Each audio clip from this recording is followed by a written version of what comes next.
अब हम आगे देखते हैं। तो क्या क्या डिफरेंस देखे थे हमने कि इसे वेट और मास के बारे में बात चल रही थी कि मास जो है, मास कभी भी शून्य नहीं हो सकता है। मास नेवर बी जीरो ना। मास कभी भी किसी भी कोई वस्तु है उसका जो मैटर कंटेंट है वो अमाउंट ऑफ मैटर कभी भी जीरो नहीं हो सकता है। ठीक है, किसी न किसी वस्तु का कुछ न कुछ मास होता ही है क्योंकि वो मैटर से बनी हुई होती है। तो ये मास कभी भी शून्य नहीं होता है। परंतु वेट पृथ्वी के सेंटर पे, ठीक है, सेंटर ऑफ अर्थ पे वेट जो है, वेट जीरो होता है, जीरो। पृथ्वी के सेंटर पर जो है वो भार जो है वो शून्य होता है। मास कभी भी शून्य नहीं हो सकता है। ये दोनों के बीच का डिफरेंस है। डिफरेंस बिटवीन के मैं आपको फोटोग्राफ्स भेज रहा हूँ जिसमें आप डिफरेंस बिटवीन दोनों के लिख लीजिएगा। हिंदी और इंग्लिश मीडियम में दोनों अलग अलग भेजे जा रहे हैं आपको। अब हम बात करेंगे कि और डिटेल इसकी बात करते हैं कि कभी ऐसा आ जाए, देखिए यहाँ से क्लियर हो गया है कि इसको केजी में बोलते हैं, इसे न्यूटन में बोलते हैं। Force is equals to M है। Force is nothing but weight. Force ही वेट है।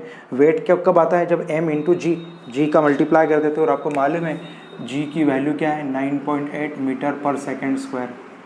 ये 9.8 मीटर पर सेकेंड स्क्वायर है। अब आपको ऐसा ऑब्जेक्टिव पूछ सकते हैं, 1 या 2 नंबर में कोई क्वेश्चन आ सकता है कि भाई बताओ आप कि 2 किलो को, 2 किलो है, 2 केजी है, 2 केजी कितने न्यूटन के बराबर होगा? यहाँ पे न्यूटन दे देंगे, newton. 2 kg is equals to, तो 2 kg को आपको न्यूटन में बदलना है। 2 किलो को जो है आपको, 2 किलो किसी वस्तु का भार है, मतलब 2 किलो जो है किसी वस्तु का जो है मास है, द्रव्यमान है। तो 2 किलो द्रव्यमान वाली जो वस्तु है उसे वेट में कन्वर्ट करना है। तो convert to KG into newton, ऐसा कभी आ जाए तो कैसे करते हैं आप देखिए, बोर्ड पर जरा ध्यान दीजिए। अगर 2 kg है तो m is equals to 2 kg। एक चीज़ और, मास को हम m से रिप्रेजेंट करते हैं और वेट को w से रिप्रेजेंट करते हैं। ये भी एक डिफरेंस है कि मास को m से रिप्रेजेंट करते हैं और वेट को w से रिप्रेजेंट करते हैं। अब आपको 2 kg दे रखा है, 2 kg इसका मतलब आपको मास दे रखा है और आपको वेट फाइंड आउट करना है कि 2 kg मास से कितना वेट आएगा। अभी आपको बताया मैंने कि वेट निकालने के लिए m इंटू जी करना है। तो w is equals to m into ji.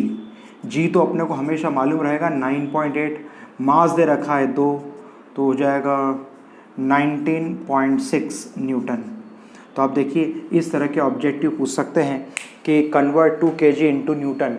2 kg को जो है, 2 किलोग्राम को जो है वो न्यूटन में बदलिए। तो 2 किलोग्राम को न्यूटन में कैसे बदलना है उसका तरीका बता दिया कि जी की वैल्यू तो हमें मालूम रहती है, तो जी की वैल्यू मालूम है तो जी की वैल्यू रख दी 9.8 इंटू 2 तो हो जाएगा 19.6। इस तरह से हमने आज वेट और मास के बारे में डिटेल पढ़ा है। अगले वीडियो में हम लेक्चर्स में बायंसी और प्रेशर्स के बारे में पढ़ेंगे। मोस्ट प्रोबेबली हमारा 70-80% चैप्टर हो चुका है। 20% और पोर्शन बाकी है जो हम आगे के वीडियो में देखेंगे। प्लीज़ नोट कर लीजिए।